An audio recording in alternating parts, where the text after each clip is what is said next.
कहानी की शुरुआत कुछ दोस्तों से होती है जो रात को बड़ी धूमधाम से पार्टी का मजा ले रहे होते हैं।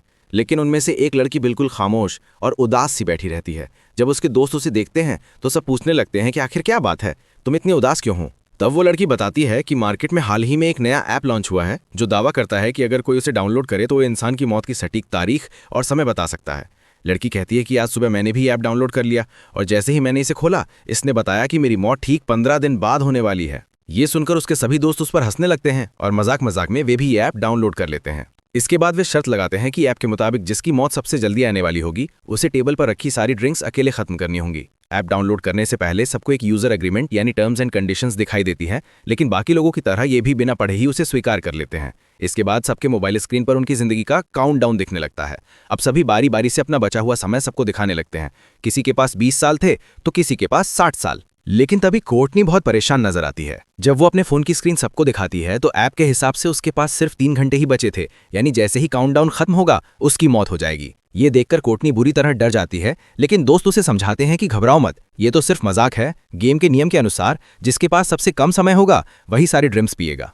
इसलिए कोर्टनी गेम हार जाती है और उसके दोस्तों का कहना होता है कि अब तुम्हें सारी ड्रिंक्स खत्म करनी होंगी। तभी उसका बॉयफ्रेंड एवन आ जाता है और कोर्टनी की जगह वो खुद पूरी शराब पी लेता है। पार्टी के बाद जब कोर्टनी और एवन कार में बैठते हैं तो एवन नशे में धुत होता है। कोर्टनी उसे ड्राइव करने से रोकती है, लेकिन एवन उसकी बात नहीं मानता। पहले से ही ऐप की वजह से डरी हुई कोर्टनी कार से उतरकर पैदल ही घर जाने लगती है।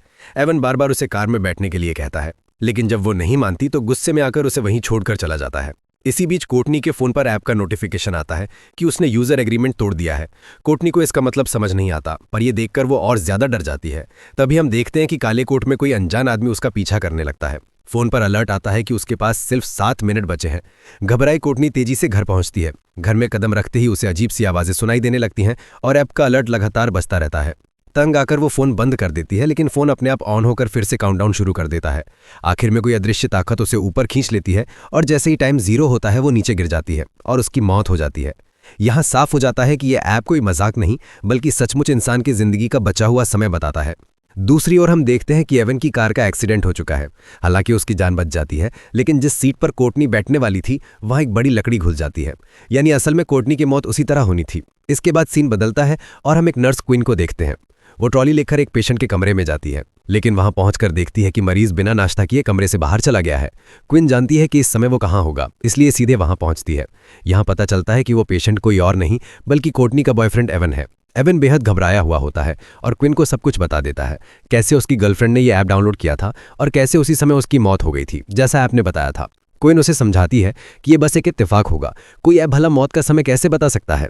वो उसे रिलैक्स कराने और सर्जरी के लिए तैयार करने की कोशिश करती है, लेकिन एवन बिल्कुल तैयार नहीं होता क्योंकि उसने भी अब वो ऐप डाउनलोड कर लिया था। ऐप के मुताबिक उसके पास सिर्फ 19 घंटे बाकी थे और ठीक 19 घंटे बाद उसकी सर्जरी होने वाली थी। एवन मान बैठता है कि सर्जरी के दौरान ही उसकी मौत होगी, लेकिन क्वीन उसे हिम्मत देती है कि ऐसा कुछ नहीं होगा। कुछ देर बाद क्वीन हॉस्पिटल की हेड नर्सेस से मिलती है। वो उसे डॉक्टर और बाकी स्टाफ के पास ले जाती है। वहां सब केक लेकर उसे सरप्राइज देते हैं क्योंकि क्वीन नर्सेस के टेस्ट में पास हो चुकी थीं। सब मिलकर जश्न मनाने लगते हैं और उसी दौरान क्वीन एवन की कहानी और काउंटडाउन ऐप का जिक्र करती है। वहां मौजूद कुछ लोग बताते हैं कि उन्होंने भी इस ऐप के बारे में सुना है। मजाक में वे भी इसे डाउनलोड कर अपनी लाइफ का काउंटडाउन देखने लगते हैं। उनमें हॉस्पिटल का हेड डॉक्टर सलीवन भी शामिल होता है। ऐप पर वो अपनी लाइफ का बचा हुआ टाइम देखकर खुश होता है क्योंकि उसके मुताबिक वो 90 साल तक जिएगा।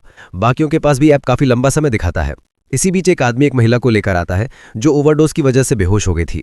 उसकी सांस और धड़कन रुक चुकी थी, लेकिन डॉक्टर उसे इंजेक्शन देकर बचा लेता है।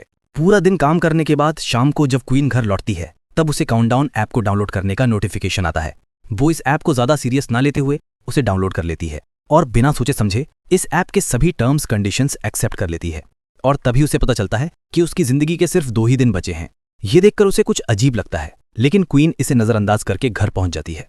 क्वीन की फैमिली में उसके पिता और उसकी छोटी बहन जॉर्डन होती है, जबकि क्वीन की मॉम 1 साल पहले कार एक्सीडेंट में मारी गई। अगले दिन हॉस्पिटल में एवन को दिखाया जाता है जो बहुत ही ज्यादा घबराया हुआ होता है क्योंकि उसके मोबाइल पर उसकी लाइफ का टाइम धीरे धीरे कम होता जा रहा था और अब बस उसकी जिंदगी के कुछ ही मिनट बचे थे।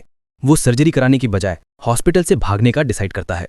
जैसे ही वो भागने लगता है तभी उसके मोबाइल पर नोटिफिकेशन आता है जिसमें बताया जाता है कि उसने यूजर एग्रीमेंट तोड़ दिया। यहां हमें पता चलता है कि जब कोई इस ऐप के जरिए अपने लाइफ के बचे हुए टाइम को देख लेता है तब वो अपनी मौत को टाल नहीं सकता। जिस तरह से कुछ दिन पहले एवन की गर्लफ्रेंड कोर्टनी ने कार से उतरकर पैदल जाकर अपनी मौत को टालने की कोशिश की थी, तब उसने यूजर एग्रीमेंट तोड़ दिया था और वो मारी गई। अब इसी तरह से एवन भी सर्जरी ना करवाकर अपनी मौत को टालने की कोशिश कर रहा है। अब ये खुद को बचा पाएगा या नहीं, चलिए जानते हैं। एवन जैसे ही आगे बढ़ने लगा तभी एवन को शीशे में पीछे से काला साया नजर आता है, लेकिन जैसे ही एवन पीछे मुड़कर देखता है तो वहां पर कोई भी नहीं होता। तभी अचानक सामने का शीशा टूट गया। ये देखकर डर के मारे एवन भागकर सीढ़ियों के पास जाने लगा। वहां पहुंचते ही अचानक बिजली चली जाती है। तभी उसे किसी के कदमों की आवाज सुनाई देती है। जब वो अपने मोबाइल फोन का टॉर्च ऑन करता है तो सामने उसे अपनी गर्लफ्रेंड कॉर्टनी नजर आती है, लेकिन उसकी गर्लफ्रेंड एक डीमन बन चुकी। वो उससे भागने लगता है, लेकिन जल्दबाजी में उसका मोबाइल नीचे सीढ़ियों पर गिर जाता है और कुछ देर बाद वो भूत एवन को भी मारकर सीढ़ियों से नीचे फेंक देता है। क्वीन जब हॉस्पिटल आती है तो उसे पता चलता है कि एवन सीढ़ियों से गिरकर मर गया। ये सुनकर उसे एवन की बातें याद आने लगती हैं, जब वो पिछले दिन बार बार क्वीन से कह रहा था कि इस ऐप के हिसाब से वो 19 घंटे बाद मारा जाएगा। इसलिए अब क्वीन को भी शक होने लगता है कि क्या सच में इस ऐप ने तो एवन को नहीं मारा। अपने शक को यकीन में बदलने के लिए अब वो सीधा उस जगह पर पहुंचती है जहां पर एवन की बॉडी को रखा गया था। वो एवन का फोन उठाती है और उसे चेक करने की कोशिश करती है, लेकिन इस फोन पर एवन का फेस लॉक लगा हुआ था, जिसके लिए वो एवन की बॉडी से कपड़ा हटाती है और उसके मोबाइल फोन को उसके फेस के सामने लाकर स्कैन करती है, जिससे मोबाइल का लॉक खुल जाता है और वो देखती है कि इस ऐप काउंटडाउन 0 पर पहुंच चुका है। अब क्वीन को भी पूरा यकीन हो जाता है कि ये ऐप मजाक नहीं बल्कि रियल है। जैसे ही उसका ध्यान मोबाइल से हटकर एवन के फेस पर पड़ता है तो एवन का सर अपने आप मुड़कर उसकी तरफ देखने लगता है। वो घबराकर जल्दी से उस लाश को वापस फ्रीजर में रख देती है। अब क्वीन को डर लगने लगा कि कहीं ये सब उसके साथ भी तो नहीं होगा, क्योंकि ऐप के मुताबिक अब उसके पास सिर्फ एक दिन ही बचा था और कल वो अपने पिता के साथ अपनी मां की कब्र पर जाने वाली थी, जिससे वो समझ जाती है कि रास्ते में जरूर उनका कोई एक्सीडेंट होगा जिसमें क्वीन मारी जाएगी। इसलिए क्वीन अपनी मौत को टालते हुए अपने डैड को कॉल करती है और कल के दिन कब्रिस्तान जाने का प्लान कैंसिल करती है। तभी क्वीन के मोबाइल फोन पर एक नोटिफिकेशन आता है कि उसने यूजर एग्रीमेंट तोड़ दिया है। ये देखकर वो बहुत ज्यादा परेशान हो जाती है। तभी डॉक्टर सलीवन उसे रूम में बुलाकर पेशेंट की हेल्प करने को कहता है, लेकिन यहाँ डॉक्टर के इरादे कुछ और ही थे। वो क्वीन के साथ जबरदस्ती करने की कोशिश करता है। क्वीन जैसे तैसे उससे अपनी जान छुड़ाकर बाहर आते ही हेड नर्स से उसकी कंप्लेंट करने जाती है, लेकिन क्वीन के बताने से पहले डॉक्टर हेड नर्स को किसी दूसरे काम में लगा देता है। घर आने के बाद रात को क्वीन इंटरनेट पर इस ऐप के बारे में सर्च करती है और उसे कॉर्टनी के बारे में इन्फॉर्मेशन मिलता है। उसे एक लड़की का वीडियो भी मिलता है जो बताती है कि ऐप को डाउनलोड करने के बाद से उसे अपने भाई का भूत दिखने लगा है, जो कि कई सालों पहले मर गया था। कुछ देर बाद वो लड़की कहती है कि उसका वक्त खत्म हो गया है और तभी उस लड़की को भी कुछ हो जाता है। लेकिन जब क्वीन वीडियो के कमेंट चेक करती है तो कमेंट में सब लोग फेक वीडियो बोलते हैं, जिससे क्वीन को थोड़ी बहुत शांति मिलती है। और जैसे ही क्वीन लैपटॉप बंद करती है तभी अचानक क्वीन को भी एवन का भूत दिखाई देता है, जिससे वो बहुत डर जाती है। पर जैसे ही उसने लाइट जलाई तब एवन गायब हो गया था। तभी उसे दोबारा नोटिफिकेशन आया कि उसने यूजर एग्रीमेंट तोड़ा है। वो अपने मोबाइल को जमीन पर मारकर तोड़ देती है और कमरे से बाहर निकलकर डर के मारे कार में पूरी रात गुजारती है। अगले सुबह क्वीन की बहन जॉर्डन आकर उसे जगाती। ये दोनों वापस अपने रूम में आते हैं और वहां क्वीन की छोटी बहन जॉर्डन क्वीन का टूटा हुआ मोबाइल देख लेती है, जिसमें अभी भी काउंटडाउन चल रहा था। वो क्वीन से कहती है कि तुमने भी इस ऐप को डाउनलोड किया है। ये सुनकर क्वीन परेशान हो जाती है, क्योंकि उसकी छोटी बहन जॉर्डन को भी इस ऐप के बारे में पता था और वो भी इस ऐप की यूजर थी। अब क्वीन के मोबाइल का स्क्रीन पूरी तरह से टूट चुका था, इसलिए वो एक नया फोन खरीदने के लिए मोबाइल शॉप पर जाती है। वो सोचती है कि नए मोबाइल में वो किलर ऐप भी नहीं होगा, लेकिन क्वीन के मोबाइल खरीदते ही वो ऐप अपने आप उसमें डाउनलोड हो जाता है। इस पर क्वीन गुस्से में चिल्लाकर उस शॉपकीपर से इस ऐप के बारे में पूछती है, लेकिन उसे भी इसके बारे में कुछ नहीं पता था। वो दुकानदार उसे डिलीट करने की कोशिश करता है, पर इस ऐप को डिलीट करने का ऑप्शन ही नहीं था, जिसके बाद क्वीन गुस्से से उस दुकानदार से अपना मोबाइल लेकर वहां से चली जाती है। क्वीन की बातें सुनकर मैट नाम का लड़का उस दुकानदार के पास आता है। वो भी दुकानदार से इस ऐप के बारे में पूछता है। दूसरी तरफ क्वीन घर वापस जाने के लिए अपनी गाड़ी में बैठ जाती है, लेकिन जैसे ही उसने सामने लगे शीशे में देखा तो उसकी गाड़ी के पीछे काले कपड़े पहने एक आदमी खड़ा था। जैसे ही उसने पीछे मुड़कर देखा तो वो गायब हो गया। तभी अचानक किसी अजीब क्रिएचर के हाथों ने उसका मुंह ढक दिया, जिससे उसकी गाड़ी तेजी से रिवर्स जाने लगती है और पीछे खड़ी गाड़ी से टकराने से बच जाती है। तभी दूसरी गाड़ी का आदमी गुस्से में बाहर निकलकर क्वीन पर चीखने लगता है, लेकिन तभी वहीं दुकान का कस्टमर मैट बाहर आकर सारी सिचुएशन संभाल लेता है। वो क्वीन को बताता है कि मैंने भी इस ऐप को डाउनलोड किया है और मैं तुमसे भी पहले मरने वाला हूं। अब दोनों एक बार में बैठकर ऐप के बारे में बात करने लगते हैं। मैट क्वीन से कहता है कि जब तुमने इस ऐप को डाउनलोड किया था तब तुमने यूजर एग्रीमेंट पढ़ा था, जिस पर क्वीन जवाब देती है, नहीं, मैंने डायरेक्ट ऑफ कंडीशंस एक्सेप्ट कर ली थी। मैट कहता है, मैंने भी यही गलती की थी। अब इन दोनों को पछतावा होता है कि टर्म्स कंडीशंस एक्सेप्ट करने से पहले हमने एक बार उसे पढ़ लिया होता। तभी मैट को बार में एक नशेड़ी दिखता है। उसे देखकर मैट के दिमाग में एक आइडिया आता है। वो क्वीन से कहता है कि क्यों ना हम इस नशेड़ी से उसके मोबाइल फोन में ये एप्लीकेशन डाउनलोड करवाएं, जिसके जरिए हम टर्म्स कंडीशंस देख पाएंगे। जिसके बाद ये दोनों उस नशेड़ी के पास जाते हैं, जो कि वो नशेड़ी इधर उधर की बातें कर रहा था। तो ये दोनों उसे भी ऐप को डाउनलोड करने के लिए उकसाते हैं, जिसके बाद वो नशेड़ी मान जाता है। जब वो काउंटडाउन ऐप को डाउनलोड कर लेता है और जैसे ही टर्म्स कंडीशंस वाली जगह पर पहुंचता है तो क्वीन उससे मोबाइल लेकर अच्छी तरह से पढ़ने लगती है और अब जाकर उन्हें एक रूल के बारे में पता चलता है कि ऐप में अपनी मौत का समय देखने के बाद यूजर अपनी मौत को टालने की कोशिश नहीं कर सकता। इन दोनों ने ही अपनी ट्रिप कैंसिल करके ये एग्रीमेंट तोड़ दिया था।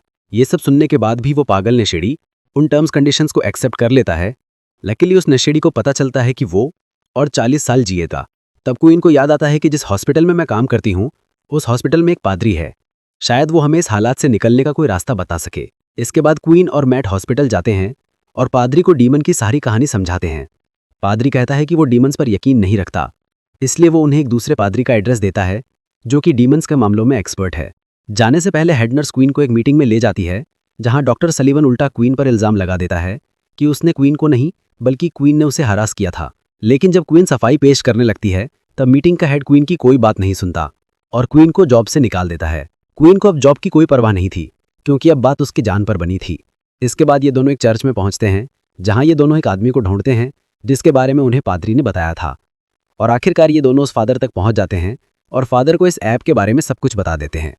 उनकी बातें सुनकर फादर उन्हें बाइबल में लिखी एक कहानी सुनाता है। कहानी में लिखा हुआ होता है, कहीं 100 साल पहले एक राजकुमार हुआ करता था जिसे युद्ध लड़ने जाना था। राजकुमार डरा हुआ था कि कहीं वो इस युद्ध में मारा ना जाए।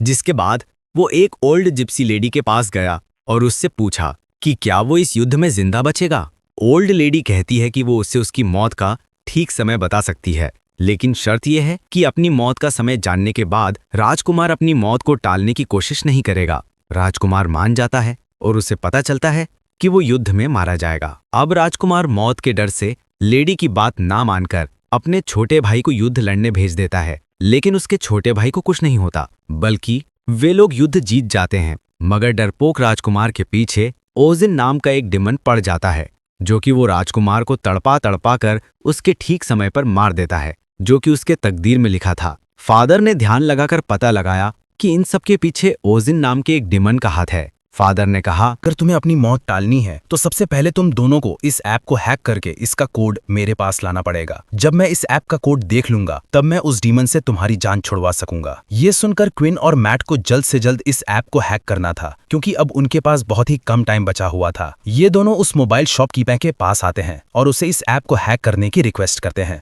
शॉपकीपर इस काम के लिए तैयार नहीं था, लेकिन जब क्विन उसे पैसे देती है तो वो मान जाता है। कई घंटों की मेहनत के बाद फाइनली वो इस ऐप को हैक करके उसका कोड निकाल लेता है। क्विन जल्दी से उस कोड का फोटो लेती है ताकि फादर को दिखा सके। यहाँ ये लोग देखते हैं कि इस ऐप के लाखों यूजर्स हैं, जिसमें अचानक शॉपकीपर भी अपना नाम डायरेक्टिक भी देख लेता है। वो अपने कोड के साथ छेड़छाड़ करके खुद की उम्र 100 साल से भी ज्यादा कर लेता है और ये आइडिया सच में काम कर रहा था। अब डेरेक के पास इस ऐप का फुल एक्सेस था, वो जितना चाहे किसी का भी उम्र बढ़ा सकता था। शॉपकीपर क्विन और मैट के रिक्वेस्ट पर इन दोनों का भी उम्र बढ़ा देता है। तभी क्विन को डेटाबेस में अपने सिस्टर जॉर्डन का नाम दिखता है और उसकी मौत तो क्विन से भी 3 मिनट पहले होने वाली थी, यानी कि उस एक्सीडेंट में क्विन और जॉर्डन दोनों ही मरने वाली थी। खैर क्विन जॉर्डन की भी उम्र बढ़ा लेती है। अब क्विन और मैट बहुत खुश हो जाते हैं क्योंकि अब उन्हें मौत का डर नहीं था, लेकिन ये खुशी कुछ ही देर की मेहमान थी। जिसके बाद क्विन और मैट एक साथ क्विन के घर पहुंचे और सेफ्टी के लिए एक ही रूम में रात गुजारने का फैसला किया, क्योंकि अब भी उनके दिलों में डीमन का डर मौजूद था। रात के वक्त जब वो सोने वाले थे तब क्विन मैट से पूछती है कि उसने ये ऐप क्यों डाउनलोड की थी। मैट बताता है कि कुछ साल पहले उसका एक छोटा भाई था जो एक बहुत ही डिसेंट लड़का था। वो हमेशा बीमार रहता था और बीमारी के चलते एक दिन उसकी मौत हो गई और तब से मैट को मौत से डर लगने लगा। जब उसे इस ऐप के बारे में पता चला तो वो जानना चाहता था कि वो खुद कब तक जिंदा रहने वाला है, इसलिए मैंने ये डाउनलोड की।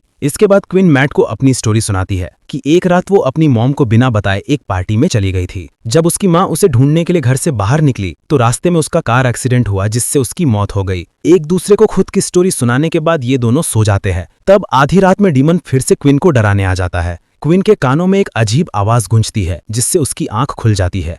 उसने देखा कि मैट का हाथ उसके पेट पर है। वो मैट का हाथ हिलाकर उसे जगाने की कोशिश करती है, लेकिन तभी असली मैट दरवाजा खोलकर अंदर आया। असल में क्वीन के पेट पर किसी और का नहीं बल्कि डीमन का हाथ था। यहाँ डीमन क्वीन पर हमला करता है, लेकिन मैट हिम्मत दिखाते हुए उसका कंबल छीन लेता है, जिससे डीमन भाग जाता है। और यहाँ उन्हें पता चलता है कि उनका ऐप को हैक करने से कोई फायदा नहीं हुआ, क्योंकि उनका काउंटडाउन वापस अपने वक्त पर आ गया है। अब क्वीन को अपनी छोटी बहन जॉर्डन की फिक्र होने लगी। उधर जॉर्डन को भी डीमन डराना शुरू कर देता है, लेकिन उससे पहले कि जॉर्डन को कुछ हो जाता तभी क्वीन उसे लेने पहुंच जाती है।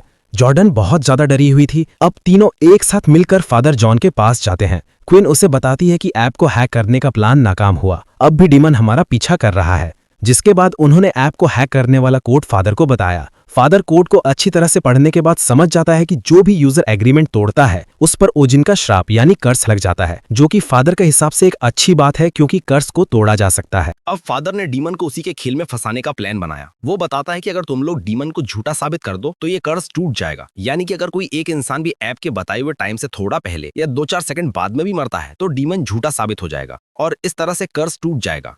इसके बाद ये चारों बेसमेंट में पहुंच जाते हैं और वहां एक तंत्र मंत्र वाला सर्कल बनाते हैं। अब मैट के पास कुछ ही मिनट बचे थे और लाइट ब्लिंक होने लगता है। इसका मतलब था कि डीमन मैट को लेने आ गया है। फादर इन तीनों को जल्दी से सर्कल के अंदर खड़ा रहने को कहता है और बताता है कि जब तक हम लोग इस घेरे के अंदर हैं तब तक कोई भी शैतानी ताकत या डीमन उन्हें छू नहीं सकता है, लेकिन गलती से भी इस दायरे से बाहर निकलने की कोशिश मत करना, नहीं तो मारे जाओगे। कुछ देर बाद डीमन उनके सामने आ जाता है, लेकिन वो सर्कल के अंदर नहीं आ पाता। तभी अचानक मैट को उसका मरा हुआ भाई दिखता है, लेकिन ये असल में मैट का भाई नहीं बल्कि डीमन ने मैट के भाई का रूप लेकर मैट को बाहर निकालने के लिए धोखा दे रहा था। जिसे देखकर मैट इमोशनल होकर जैसे ही सर्कल से बाहर कदम रखता है तब डीमन मैट के पैर को पकड़कर उसे खींच कर ले जाता है। ये देखकर क्वीन भी उसके पीछे भागती है। जब उसने बाहर आकर देखा तो मैट तो एकदम सही सलामत रोड पर खड़ा हुआ था, लेकिन तभी एक तेज रफ्तार गाड़ी ने आकर मैट को टक्कर मारकर कुचल दिया और मैट की मौत के साथ उसके मोबाइल का काउंटडाउन भी 0 हो गया। मैट की मौत को अपनी आंखों से देखकर क्वीन को बहुत बुरा लगता है और अब अगला नंबर जॉर्डन का था। लेकिन क्वीन देखती है कि बाहर निकलते टाइम जॉर्डन बुरी तरह से जख्मी हो गई है, इसलिए वो उसका इलाज करने के लिए जॉर्डन को अपने ही हॉस्पिटल ले आती है।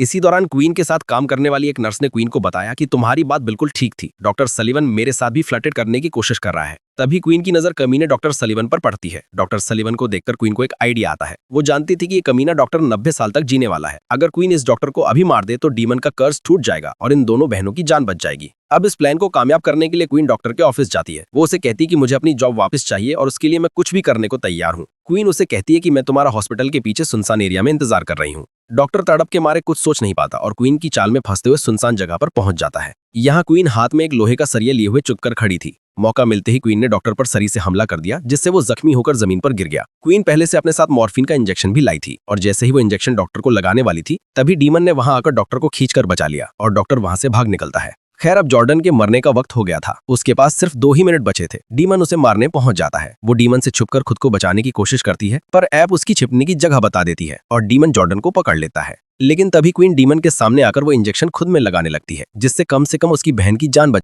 अब डीमन क्वीन की मदद का रूप लेकर उसे बहकाने की कोशिश करता है। अपनी मदर को देखकर क्वीन इमोशनल तो हो जाती है, पर जल्द ही उसे समझ आ जाता है कि ये डीमन का एक चाल है और वो मॉर्फिन इंजेक्शन खुद में इंजेक्ट कर लेती है। इस तरह से क्वीन अपने वक्त से पहले मर जाती है और ओजिन झूठा साबित हो जाता है। तब ओजिन यानी डीमन धुआं बनकर हवा में उड़ जाता है और क्वीन का प्लान कामयाब हो जाता है, जिससे जॉर्डन की जान बच जाती है। जॉर्डन अब क्वीन के पास आकर रोने लगती है और तभी देखती है कि उसके बाजू पर एक मेडिसिन का नाम लिखा हुआ है और वो क्वीन के हाथ में उसी मेडिसिन की शीशी भी देखती है, जिससे जॉर्डन जल्दी से इंजेक्शन में भरकर क्वीन के हाथ में लगा देती है, जिससे मॉर्फिन का असर खत्म हो जाता है और क्वीन वापस से जिंदा हो जाती है। खैर अब सब लोगों का काउंटडाउन वहीं पर रुक जाता है। क्वीन को उसकी जॉब वापस मिल जाती है और वो कमीने डॉक्टर को उसके किए के लिए जेल हो जाती है। कुछ दिन बाद क्वीन अपनी फैमिली के साथ अपनी मदर की कब्र को विजिट करने जाती है। जब ये लोग घर को वापस लौटने लगते हैं तब क्वीन के मोबाइल पर एक नोटिफिकेशन आता है और वो देखती है कि उसके मोबाइल में काउंटडाउन नाम का एक नया ऐप डाउनलोड हो गया है। इसी के साथ ये कहानी खत्म हो जाती है। अगर आपको ये वीडियो अच्छी लगी हो तो हमारे चैनल को सब्सक्राइब और वीडियो को लाइक जरूर कीजिएगा।